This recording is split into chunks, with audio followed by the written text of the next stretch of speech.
Real quick, I want to explain your rights. Your right to assemble, your right to religion, your right to bear arms, and all of your other rights.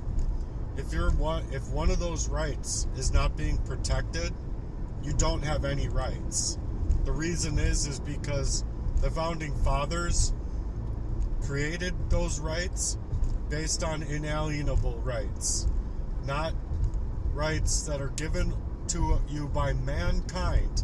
They were given to you by the Lord above, through mankind.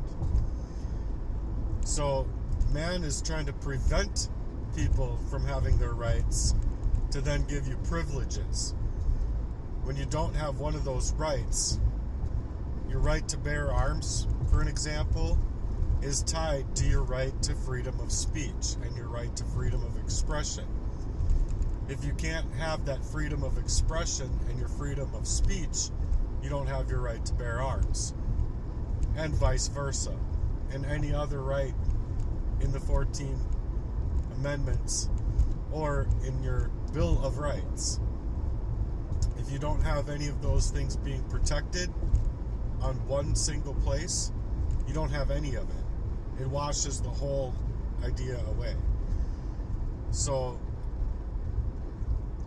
if you're suggested to have to do a detox, for an example, which is necessary. If you ask me, you need to do, detox from metals, detox from the things that they're spraying in the air, and detox from things that they're putting in our food supply and things like that. But in order to do that, you actually need your rights to be protected. If you don't have your human rights to be protected, and you're dealing with the proxy war that's staging you up to not be able to work anywhere, and you're being hacked specifically so that it can poison a person or work on a person's life in order to get them in duress and get them in positions of not being able to tie up their ends, make their ends meet, well, your rights aren't being protected.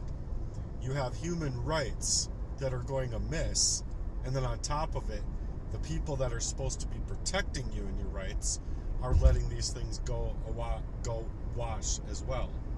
So if you don't have any of your rights and you're not being protected, not only within your family and your community and even the police, how are you supposed to move and suggest that you're not actually in a very physical war? It's not spiritual warfare anymore or emotional warfare. It goes right into the physical.